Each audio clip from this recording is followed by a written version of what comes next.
I see a festival that never ends.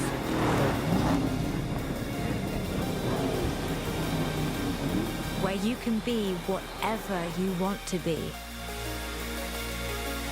It's not your dream holiday anymore. It's your dream life. That's the horizon I see. Let me show you. Looking back at some of the all-time great open-world racing games like Need for Speed Underground 2, Most Wanted, and Burnout Paradise, it's easy to be cynical about the state of modern arcade racing. It feels like there just hasn't been a modern classic in a long time, and that maybe there never will be again. The golden age of racing is over, but games like Forza Horizon 4 give me hope for an upcoming renaissance, reminiscent of the incredible comeback of Japanese games in the past couple of years. AAA arcade racing games feel few and far between these days, and the failure of Need for Speed Payback felt like a devastating setback for the genre, harming itself and the entire racing genre with predatory game design that encouraged spending money on microtransactions. Forza Horizon has always been a well-acclaimed series within the Forza brand, but it was Forza Horizon 3 that really cemented Playground Games as a premier studio within Xbox's studio ecosystem. Forza Horizon 3 was a game that had broad appeal due to its lighthearted focus on fun and flexibility. The flow of gameplay was forgiving enough to allow for some errors and improvisation, while also challenging enough to reward improvement and car modification, at least on higher difficulties. The variety of off-road races proved to be a welcome addition, and the lush forests and sprawling deserts of the Australian outback turned out to be the perfect place for them. Forza Horizon 3 felt like one big car-themed summer vacation.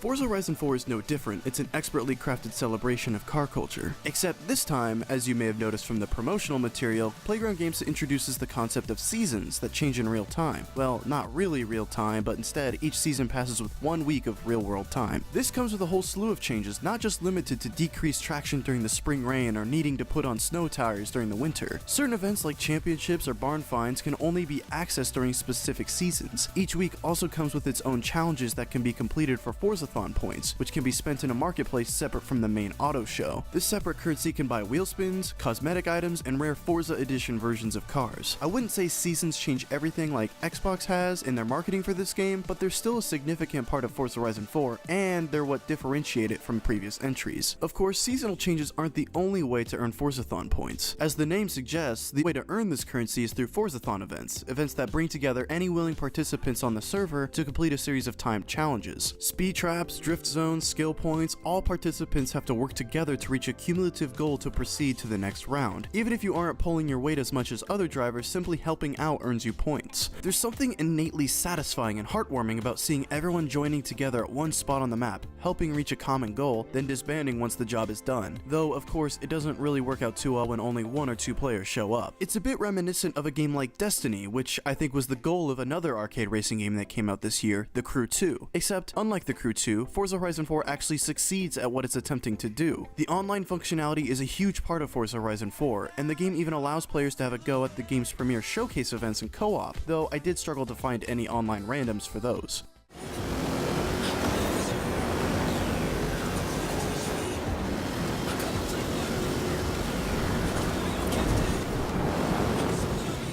I think one of the most remarkable things about Forza Horizon 4 is how Playground Games has refined the gameplay so much based upon issues with previous games. For speed and drift zones, which require the player to go as fast as possible or drift as much as possible through a series of checkpoints, the player now phases through traffic instead of having it be a pesky annoyance for serious attempts. Most of the game's trees are destructible, which allows for greater forgiveness if the player runs a bit wide on a corner or attempts a speedrun through a thick forest where visibility is low. Every car has its own skill tree, so rather than completing the overall skill trees and then having an endless stream of skill points, as was the case with Forza Horizon 3, players can spend those skill points on the cars they use most, or gain a head start with reputation gains on a car they just bought. So, not only can you mod your favorite cars, you can pump your skill points into them too, creating an even stronger bond between man and machine. I do have to say though, that even with all of these improvements and refinements, I do have my issues with Forza Horizon 4. Forza's livery editor was once ahead of its time, but after growing accustomed to Gran Turismo's sports livery editor, it's clear how obsolete Forza Horizon 4's is now. Perhaps it's because because I'm simply not used to the ins and outs of Forza Horizon 4's livery editor, but I can't help but feel that GT Sports Editor is much more intuitive and easy to use than Forza Horizon 4's. I mostly imported liveries other players created, rather than wasting time on my own trying to fiddle with these sensitive controls. Some of the track design left much to be desired as well, especially some of the street circuits. They felt much too tight, and on higher difficulties at least, made passing extremely difficult, even with some heavily modified vehicles. It wasn't helped by the somewhat inconsistent AI, which tended to break at illogical points on the track sometimes, occasionally making it difficult to run a clean race, or to simply overtake within the confines of a checkpoint. And while on the subject of AI, as someone who mostly plays on the higher difficulties like Expert and Pro, I began to notice that for some races, I'd tear through the bulk of the pack of cars relatively quickly and easily, but there'd be one car out front that'd be nearly impossible to overtake. It gave me a feeling of artificial difficulty, that the races weren't necessarily more thoroughly challenging, there was just one drivatar that was insanely overpowered.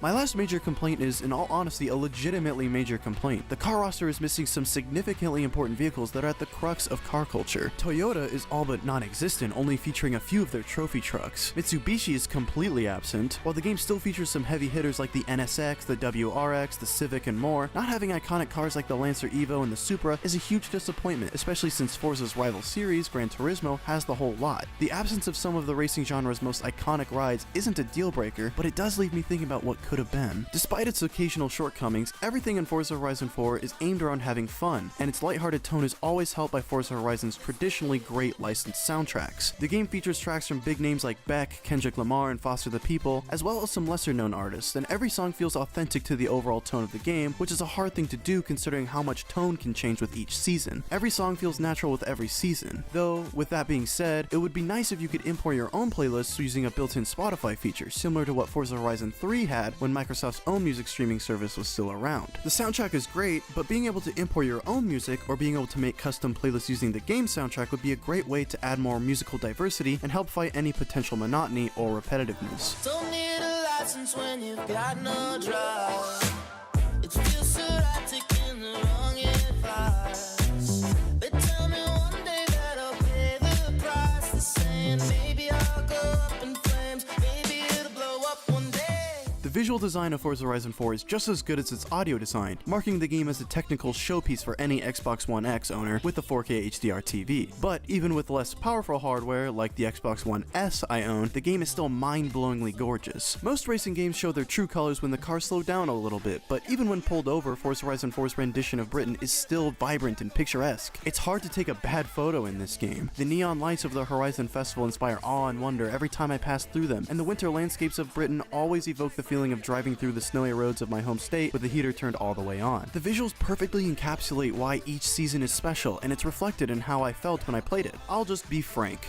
Forza Horizon 4 is the best open-world arcade racing game of the generation. After disappointing games like Need for Speed Payback and The Crew 2, it's truly a breath of fresh air playing a racing game that just gets it. It understands what makes this genre special and how to execute on it. It's up there with the all-time greats. No complaint I can possibly conjure up should deter anyone from experiencing this game. Allow me to reiterate, Forza Horizon 4 is a must-play, genre preferences be damned. We're witnessing a studio grow into the role of Xbox's golden studio, and if Forza Horizon 4 isn't proof of that, I'm confident their next project, a completely separate IP, will be that proof. This is Playground Games' world, and we're all just racing in it.